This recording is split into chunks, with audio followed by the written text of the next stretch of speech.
She's so fine. Helluva blows my mind. Helluva lights my day.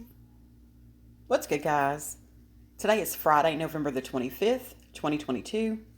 This video will be regarding the Shanquella Robinson case.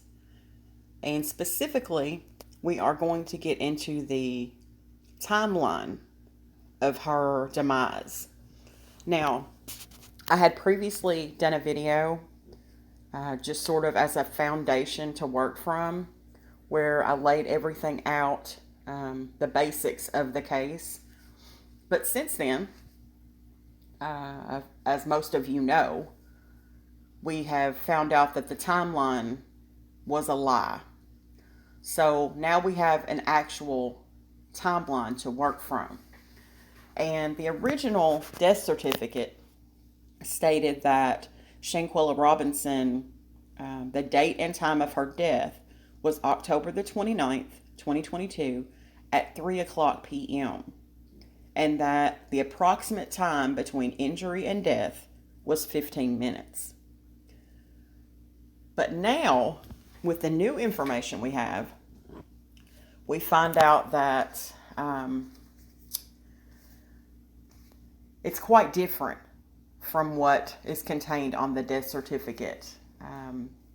We find out that a medical professional at the scene allegedly told Shanquella's friends that she was drunk, dehydrated, and that they should take her to the hospital.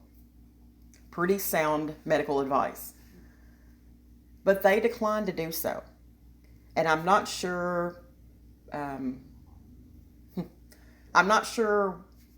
what the medical professional would have said to them at that point, but I would have had some very choice words had I been that medical professional.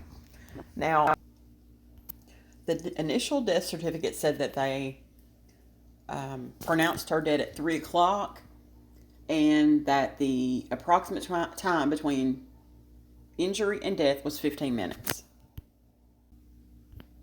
So the way I'm taking this is that at 2:13, they requested a medical consult. At 4:20 is when Shanquella began seizing, and then Winter called 911. After that point is when the medics arrived.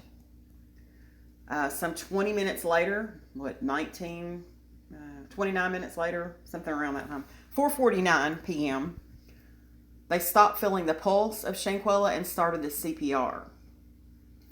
Now, I'm not sure why authorities were notified by Winter of Shanquella's condition at 5 o'clock p.m.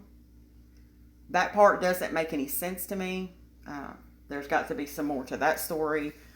And then at 5:57, she was declared dead. So someone had once said, so the doctor had stayed there for 3 hours, more than 3 hours. That's not the way I'm taking that. But that may be the case. But I think what we have here is an even bigger lie. And people's lies aren't matching up. And so it's going to be, the timeline's going to be messed up all the way around. Because if a medical professional came to the scene and advised them to take her to the hospital and they declined to do so, did the medical professional leave at that point? We don't know. But then it says that medical personnel said she had a poor verbal response, was in a state of drunkenness, and was dehydrated, but had stable vital signs. But then it goes on to say the professional advised them to transfer to the hospital. They insisted that she stay at the villa. So it leads me to believe that the medical professional left the scene because at that point, Shanquella's vital signs were stable, according to this medical professional.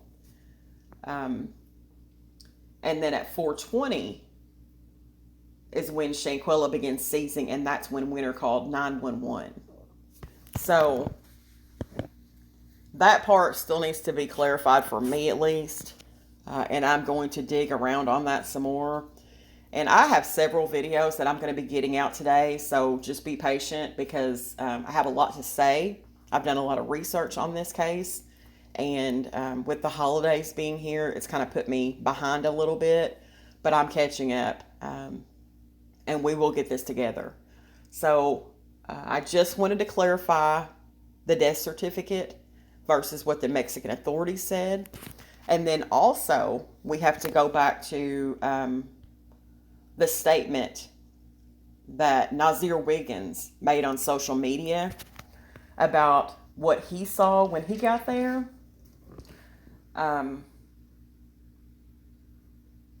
He left out a big old piece of the story, is the way it sounds to me. A big piece. He left out the most important part of the story, which was all of the medical personnel arriving. He never made mention of that. And he most certainly was there for that part, okay? And he's made that quite clear as to what time he arrived and what all happened. So he was there when medical personnel showed up, but he's left a big portion of his story out. I don't think he thought it was going to come out, but now that it's out there, he looks like Boo Boo the Fool. So there's a lot of people running around taking up for Nazir. You're not going to get that over here. It's not going to happen over here because Nazir is lying. He's lying by omission. Not commission, but omission. He has left out the biggest part of the story. So I'm going to end this video and I'm going to start another one because, like I said, I have a lot of stuff to say. So thanks for watching, and I'll catch you guys in my next video. Have a good day.